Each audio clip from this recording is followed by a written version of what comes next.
आइए आज हम लोग एक नए टॉपिक की शुरुआत करते हैं जिसका नाम क्या है ऑक्सीकरण, अपचयन और रिडॉक्स प्रक्रिया। अगर आपको वीडियो पसंद आ रहा है तो वीडियो को लाइक शेयर सब्सक्राइब जरूर किया करिए। चलिए शुरुआत करते हैं। देखिए पहला क्वेश्चन है कि ऑक्सीकरण किसे कहते हैं। किसी पदार्थ में ऑक्सीजन का जुड़ना और हाइड्रोजन का बाहर निकलना क्या कहलाता है? ऑक्सीकरण कहलाता है। एक बार और सुनिए, किसी पदार्थ में ऑक्सीजन का जुड़ना और हाइड्रोजन का बाहर निकलना क्या कहलाता है? ऑक्सीकरण कहलाता है। ऑक्सीकरण वह प्रक्रिया होती है जिसमें इलेक्ट्रॉन का त्याग किया जाता है। ऑक्सीकरण वह प्रक्रिया होती है जिसमें इलेक्ट्रॉन का त्याग किया जाता है। जैसे मान लीजिए सोडियम है, सोडियम का परमाणु क्रमांक कितना होता है? 11। इलेक्ट्रॉनिक बिना 2,8,1 बाहरी कोश में कितना इलेक्ट्रॉन हुआ? 1 इलेक्ट्रॉन हुआ। आपको एक नियम मालूम, बोरबरी का नियम मालूम है कि जिस तत्व के परमाणु के बाहरी कोश में 4 से कम इलेक्ट्रॉन होते हैं वह दूसरे को इलेक्ट्रॉन देता है, और जिस तत्व के परमाणु के बाहरी कोश में 4 से अधिक इलेक्ट्रॉन होते हैं दूसरे से इलेक्ट्रॉन लेता है। तो देखिए इसके बाहरी कोश में 4 से कम इलेक्ट्रॉन है, 1 इलेक्ट्रॉन है, वो दूसरे को देगा तो धन आयन बनाएगा, मतलब इलेक्ट्रॉन का त्याग करेगा। वही देखिए Na keeps out Na plus plus E minus में इलेक्ट्रॉन का त्याग हो रहा है। तो सोडियम किसको दर्शा रहा है? ऑक्सीकरण की प्रक्रिया को दर्शा रहा है। और देखिए थोड़ा सा ऐसा मैग्नीशियम है, ऑक्सीजन दोनों मिलकर के क्या है? MgO मैग्नीशियम ऑक्साइड बना लिए। ऑक्सीजन जुड़ा ना यहाँ पे, जब ऑक्सीजन जुड़ा तो क्या हो जाएगा? ऑक्सीकरण। यहाँ देखिए कॉपर है, ऑक्सीजन है, दोनों मिलकर क्या बना दिए? CuO बना दिए। यहाँ भी ऑक्सीजन जुड़ा ना, जब ऑक्सीजन जुड़ा हो तो कौन सी क्रिया को दर्शाया? ऑक्सीकरण को दर्शाया।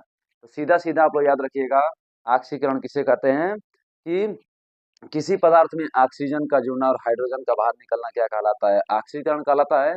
ऑक्सीकरण वह प्रक्रिया होती है इसमें इलेक्ट्रॉन का त्याग किया जाता है, जैसे एग्जाम्पल आपके सामने दिया हुआ है। और देखें थोड़ा सा हम लोग अपचयन किसे कहते हैं। देखिए अगर आपको ऑक्सीकरण मालूम है, अपचयन ठीक इसका अपोजिट होता है, ठीक उल्टा होता है। इसमें क्या होता था? ऑक्सीजन जुड़ता था और हाइड्रोजन बाहर निकलता था। इसमें क्या होगा? हाइड्रोजन जुड़ेगा और ऑक्सीजन बाहर निकलेगा। तो परिभाषा क्या बोलेंगे? किसी पदार्थ में हाइड्रोजन का जुड़ना और ऑक्सीजन का बाहर निकलना क्या कहलाता है? अपचयन कहलाता है। एक बार सुन लीजिए, किसी पदार्थ में किसी पदार्थ में हाइड्रोजन का जुड़ना और ऑक्सीजन का बाहर निकलना क्या कहलाता है? अपचयन कहलाता है। अपचयन वह प्रक्रिया होती है इसमें इलेक्ट्रॉन को ग्रहण किया जाता है। अपचयन वह प्रक्रिया होती है इसमें इलेक्ट्रॉन को ग्रहण किया जाता है। और देखते हैं हम लोग इसका उदाहरण, जैसे क्लोरीन। क्लोरीन 1 इलेक्ट्रॉन को लेता है, अपने अष्टक को पूरा करता है और Cl माइनस आयन इसके ऊपर एगो रेड चढ़ जाता है। देखिए इलेक्ट्रॉन को ग्रहण कर रहा है ना, जब इलेक्ट्रॉन को ग्रहण कर रहा है तो क्या हो जाएगा? अपचयन हो जाएगा। अब देखते हैं आगे थोड़ा सा, रेडॉक्स अभिक्रिया किसे कहते हैं? रेडॉक्स अभिक्रिया किसे कहते हैं? तो बहुत आसान डेफिनेशन इसका, वह अभिक्रिया जिसमें ऑक्सीकरण तथा अपचयन दोनों क्रियाएं एक साथ संपन्न होती है उसे क्या कहते हैं? रेडॉक्स अभिक्रिया। वह अभिक्रिया जिसमें ऑक्सीकरण तथा अपचयन दोनों क्रियाएं एक साथ संपन्न होती हैं उसे क्या कहते हैं? रेडॉक्स अभिक्रिया। जैसे मान लीजिए CuO प्लस H2 को गर्म करते हैं, Cu प्लस H2O होता है। इसमें देखिए यहाँ से ऑक्सीजन निकल रहे हैं, जब ऑक्सीजन निकलेंगे यहाँ से तो क्या हो जाएगा? इसका ऑक्सीजन निकलेंगे तो ऑक्सीजन हो जाएगा। यहाँ ऑक्सीजन जुड़ेगा, जब जुड़ेगा तो क्या हो जाएगा? ऑक्सीकरण हो जाएगा। मतलब ऑक्सीकरण और अपचयन दोनों क्रियाएं एक साथ दिखाई दे रही है, तो किसका उदाहरण हो जाएगा? रेडॉक्स प्रक्रिया का उदाहरण हो जाएगा। ये तो हुआ इसका परिभाषा और उदाहरण। कुछ और वर्ड है जिनके बारे में जानना आपके लिए बेहद जरूरी है, जैसे जिसका मैं प्रतिदिन रिवीजन रिवीजन भी करता हूँ। जैसे देखिए ऑक्सीजन के बारे में, हाइड्रोजन के बारे में, इलेक्ट्रॉन के बारे में, सोडियम के बारे में, मैग्नीशियम के बारे में, कॉपर के बारे में। फिर देख ले थोड़ा सा यहाँ पे क्लोरीन के बारे में, ठीक है ना। इन सभी के बारे में जानना बड़ा जरूरी होता है। थोड़ा सा ध्यान, थोड़ा समय दीजिए, सभी आराम आराम से आप लोग समझ लेंगे। जैसे ऑक्सीजन से क्या क्या प्रश्न बनता है? ऑक्सीजन का परमाणु क्रमांक कितना होता है? 8। परमाणु भार कितना होता है? 16। किस गैस को प्राणवायु और प्राणदायिनी के नाम से जाना जाता है? ऑक्सीजन को। कौन सी ऐसी गैस है जो स्वयं नहीं जलती है किंतु जलाने में सहायक होती है? Oxygen gas. एक और क्वेश्चन, धरातल पर सबसे अधिक मात्रा में कौन सी गैस पाई जाती है? ऑक्सीजन। वायुमंडल में दूसरी सबसे अधिक मात्रा में कौन सी गैस पाई जाती है? ऑक्सीजन। वायुमंडल में कितना प्रतिशत पाई जाती है? 21%।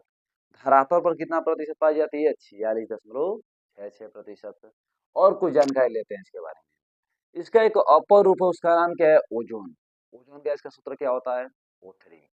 3 ऑक्सीजन मिलकर के एक ओजोन गैस का निर्माण करते हैं। ओजोन गैस पाई कहाँ पे जाती है? ओजोन का पूरा डिटेल में वीडियो लेकर आऊंगा कुछ दिन बाद, पूरा एकदम एक एक वर्ड उसके बारे में बताऊंगा। फिलहाल जब शब्द आया तो कुछ उसके बारे में बता दे रहा हूँ, वहां तो पूरा डिटेल में देखा ही जाएगा। ठीक है, अब देखिए ओजोन के बारे में। ओजोन का सूत्र क्या होता है? O3। फिर ओजोन गैस सर्वाधिक मात्रा में कहाँ पाई जाती है? समताप मंडल में। ओजोन परत का काम क्या होता है? सूर्य से निकलने वाली पराबैंगनी किरणों को सोख लेना। ओजोन परत की मोटाई को किस सेंस से मापा जाता है? डबसन इकाई से मापा जाता है। सबसे पहले ओजोन छिद्र को कहाँ पे देखा गया था? अंटार्कटिका में देखा गया था। किसने देखा था? फोरमैन ने देखा था। ओजोन संरक्षण दिवस कब मनाया जाता है?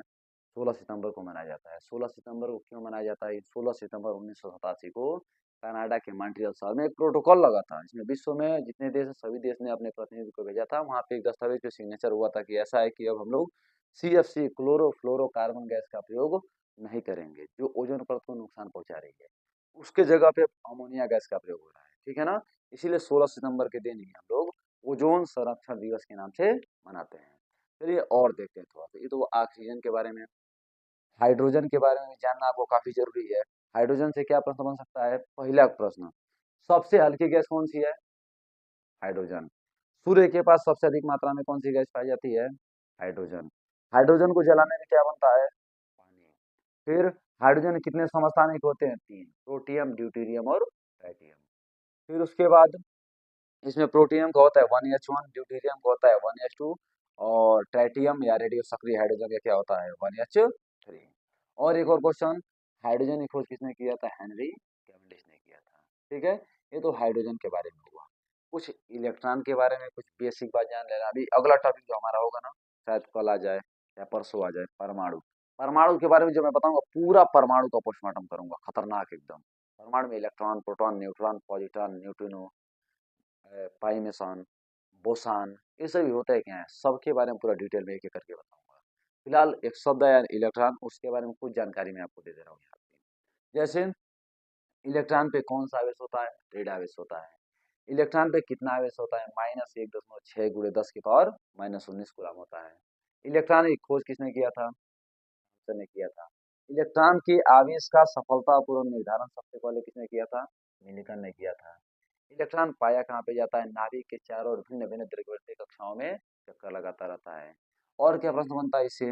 देखिए, नाभिक के चारों ओर घूम रहे इलेक्ट्रॉनों की संख्या प्रोटॉनों की संख्या के बराबर होती है। जितने प्रोटॉन रहेंगे उतने इलेक्ट्रॉन रहेंगे। ये प्रोटॉनों की संख्या घटती बढ़ती नहीं है, लेकिन इलेक्ट्रॉनों की संख्या कम बेसी होती रहती है, घटती और बढ़ती रहती है, इसलिए इसको आवारा कण के नाम से भी जाना जाता है। एक और क्वेश्चन बनता है कि परमाणु के किस कण को आवारा कण के नाम से जाना जाता है? इलेक्ट्रॉन को, क्योंकि रिएक्शन कराने में इसी का योगदान होता है।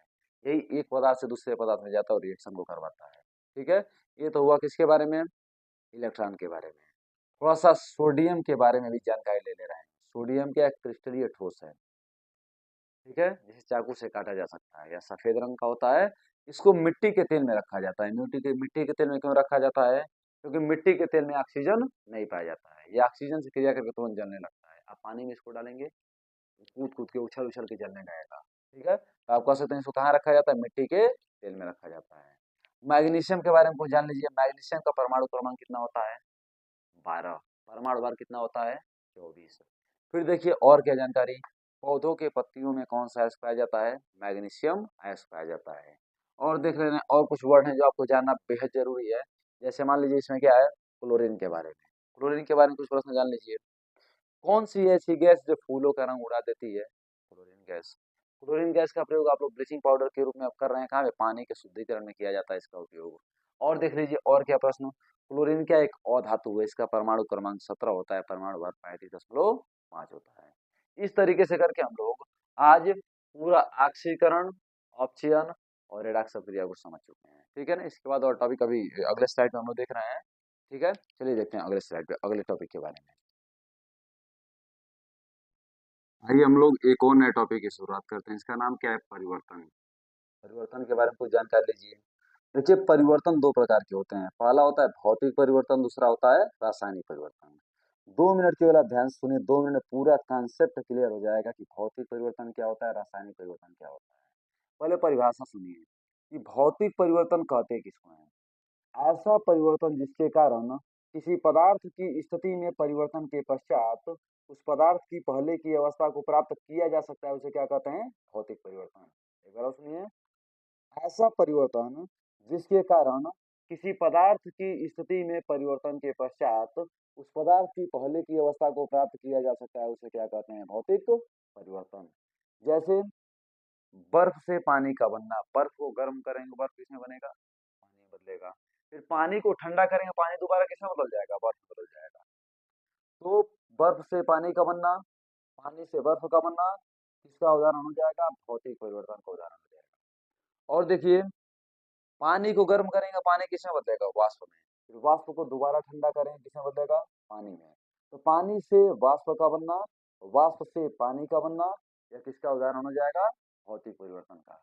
और एग्जाम्पल देखिए, जैसे बाल का कटना, नाखून का कटना, पलक का झपकना, ब्लड सर्कुलेशन मतलब रक्त परिसंचरण, रक्त का आना और जाना, ये सभी क्या हो जाएंगे? भौतिक परिवर्तन के उदाहरण हो जाएंगे। अगर आपको भौतिक परिवर्तन पूरा बढ़िया से आ रहा है ना, तो रासायनिक परिवर्तन के बारे में जानने की जरूरत नहीं है। भौतिक परिवर्तन का अपोजिट हो जाता है रासायनिक परिवर्तन। ये जो एग्जाम्पल भौतिक परिवर्तन का नहीं होगा, वो किसका होगा? रासायनिक परिवर्तन का होगा। ठीक है, इसके बारे में थोड़ा सा जानकारी ले रहे हैं हम लोग। अब रासायनिक परिवर्तन की परिभाषा क्या होती है, इसके बारे में सुनिएगा। ऐसा परिवर्तन जिसके कारण किसी पदार्थ की स्थिति में परिवर्तन के पश्चात उस पदार्थ की पहले की अवस्था को प्राप्त न किए जा सके, उसे क्या बोलते हैं? रासायनिक परिवर्तन। मतलब जो पदार्थ की स्थिति में परिवर्तन हो जाएगा, फिर दूसरे पदार्थ से पहले पदार्थ को हम नहीं बना पाएंगे, उसे क्या बोलेंगे? रासायनिक परिवर्तन। जैसे मान लीजिए लोहे पर जंग लगना, जब लोहे पे जंग लग जाता है तो जंग लगे हुए लोहे से सही लोहा नहीं बनाया जा सकता है। या कौन सा परिवर्तन हो जाएगा? रासायनिक परिवर्तन। जैसे दूध का फटना, जैसे कागज का जलना, जैसे दूध से दही का बनना, जैसे भोजन का पाचन, भोजन का पचना, ये सभी किसके उदाहरण हो जाएंगे? रासायनिक परिवर्तन के उदाहरण हो जाएंगे। ठीक है, एक बार और मैं इनके बारे में रिवीजन कर दे रहा हूँ, ध्यान से सुन लीजिए। परिवर्तन दो प्रकार के होते हैं, भौतिक परिवर्तन और रासायनिक परिवर्तन। भौतिक परिवर्तन में पदार्थ की स्थिति में परिवर्तन के पश्चात, पदार्थ की स्थिति में परिवर्तन के पश्चात उस पदार्थ की पहले की अवस्था को प्राप्त किया जा सकता है। और रासायनिक परिवर्तन में पदार्थ की स्थिति में परिवर्तन के पश्चात उस पदार्थ की पहले की अवस्था को प्राप्त नहीं किया जा सकता है। ठीक है, जैसे मान लीजिए बर्फ से पानी का बनना, पानी से बर्फ का बनना, पानी से वाष्प का बनना, वाष्प से पानी का बनना, बाल का कटना, नाखून का कटना, पलक का झपकना, ये सभी क्या हो जाएंगे? भौतिक परिवर्तन के उदाहरण होंगे। रासायनिक परिवर्तन में लोहे पे जंग लगना, दूध का फटना, कागज का जलना, दूध से दही का बनना, भोजन का पचना, इसके उदाहरण रासायनिक परिवर्तन के उदाहरण हो जाएंगे। ठीक है, कुछ वर्ड है उनके बारे में भी जानकारी मैं दे दे रहा हूँ, जैसे हमेशा मैं आपको देता रहता हूँ। जैसे मान लीजिए पदार्थ किसे कहते हैं? पदार्थ वे होते हैं जो स्थान घेरते हैं, जिनमें कुछ भार होता है, जिनका अध्ययन अपने ज्ञान इंद्रियों के द्वारा कर सकते हैं। जैसे हम आपके सामने खड़े हैं तो हम कुछ स्थान घेरे हैं ना, हम में कुछ भार है, हमारा अध्ययन भी आप कर सकते हैं, तो हम क्या है? पदार्थ है। पदार्थ की एक इम्पोर्टेंट क्वेश्चन बन जाता है, पदार्थ की चौथी अवस्था का नाम क्या है? प्लाज्मा। पांचवी अवस्था का नाम बोस आइंस्टीन कंडेंसेट। और ठोस द्रव गैस के बारे में आप लोग जानते ही हैं। और देखिए बर्फ के बारे में एक इम्पोर्टेंट क्वेश्चन, बर्फ का कितना भाग पानी के ऊपर तैरता है? 1/10। 1/10 भाग। बर्फ का कितना भाग पानी के ऊपर तैरता है? 1/10 भाग। इसका मतलब समझिएगा, 1/10 का मतलब थोड़ा समझिएगा। इसे लिखो आप 1/10, मतलब 10 किलोग्राम का बर्फ है ना, तो 1 किलोग्राम बर्फ ऊपर तैरेगा। अगर 20 किलोग्राम का बर्फ है, 2 किलोग्राम बर्फ क्या होगा? ऊपर तैरेगा। अगर 30 किलोग्राम का बर्फ है, तो 3 किलोग्राम बर्फ क्या होगा? पानी के ऊपर तैरेगा। तो बर्फ का कितना भाग पानी के ऊपर तैरता है? उसका 1/10वां भाग। चलिए पानी के बारे में कुछ इंपॉर्टेंट क्वेश्चन जो हमेशा आप लोग को याद रखना है। देखिए, पानी रंगहीन, गंधहीन, स्वादहीन होता है। पानी का पीएच मान कितना होता है? 7 होता है। पानी जो होता है, जो शुद्ध जल, आशुद्ध जल जो होता है, विद्युत और उष्मा का कुचालक होता है, उसमें विद्युत धारा का प्रवाह नहीं हो पाता है। आशुद्ध जल से बना बर्फ भी क्या होता है? विद्युत और उष्मा का कुचालक होता है। ठीक है, और कुछ प्रश्न जानिए इसके बारे में। पानी का सूत्र क्या होता है? H2O। क्या होता है? H2O। भारी जल का सूत्र क्या होता है? D2O। भारी जल की खोज किसने किया था? यूरे ने किया था। कब किया था? 1932 में किया था। उससे उस पर नोबेल पुरस्कार कब मिला था? 1934 में मिला था। भारी जल पाया कहाँ पे जाता है? सामान्य जल के 6000 बूंदों में से एक बूंद किसका होता है? भारी जल का होता है। ठीक है, भारी जल का उपयोग कहाँ पे किया जाता है? जहाँ नाभिकीय संयंत्र मतलब अल्फा बीटा गामा किरणें निकलती हैं, वहाँ पे न्यूट्रॉन मंदक के रूप में इसका प्रयोग किया जाता है, किसका? भारी जल का। ठीक है, पानी के बारे में आप लोग जान गए, इनके बारे में पूरा जान ही रहे हैं। ये काफी इंपॉर्टेंट क्वेश्चन जो सीधा सीधा पेपर में फंस जाता है, उसका नाम क्या है? जब लोहे पे जंग लगता है तो उसका वजन बढ़ता है कि घटता है? जब लोहे पे जंग लगता है तो उसका वजन बढ़ेगा कि घटेगा? ध्यान रखिएगा आप लोग, जब लोहे पे जंग लगेगा तो उसका वजन क्या होगा? बढ़ेगा, घटेगा नहीं। और देखते हैं, दूध के बारे में कुछ प्रश्न जान लीजिए आप लोग। जैसे दूध में कौन सा अम्ल पाया जाता है? लैक्टिक अम्ल। दूध से दही का बनना कौन सा परिवर्तन? रासायनिक परिवर्तन। दूध का फटना, रासायनिक परिवर्तन। दूध से दही के बनने में कौन सा जीवाणु सहायक होता है? लैक्टोबैसिलस जीवाणु सहायक होता है। और दूध की शुद्धता को किस यंत्र से मापी जाती है? लैक्टोमीटर नामक यंत्र से मापी जाती है। ठीक है, इस तरीके से करके आज हम लोगों ने कितना टॉपिक समाप्त किया? पहला ऑक्सीकरण, अपचयन, रेडॉक्स प्रक्रिया, भौतिक परिवर्तन, रासायनिक परिवर्तन। 5 टॉपिक को समाप्त किए। 5 टॉपिक हमारे अनुसार आपको कोई समस्या नहीं होगा। अगर कोई समस्या हो तो कमेंट करिए, बताइए, दोबारा उसका निवारण किया जाएगा। ठीक है, अगर आपको वीडियो पसंद आया तो एक काम जरूर किया करिए, चैनल को सब्सक्राइब जरूर कर लिए, ताकि आपको डेली बाय डेली का वीडियो आपको मिलता रहे। और शेयर तो कर ही देते होंगे आप लोग, लाइक भी कर दिया करिए। चलिए, बहुत बहुत धन्यवाद, मिलते हैं नेक्स्ट वीडियो में। बहुत बहुत धन्यवाद।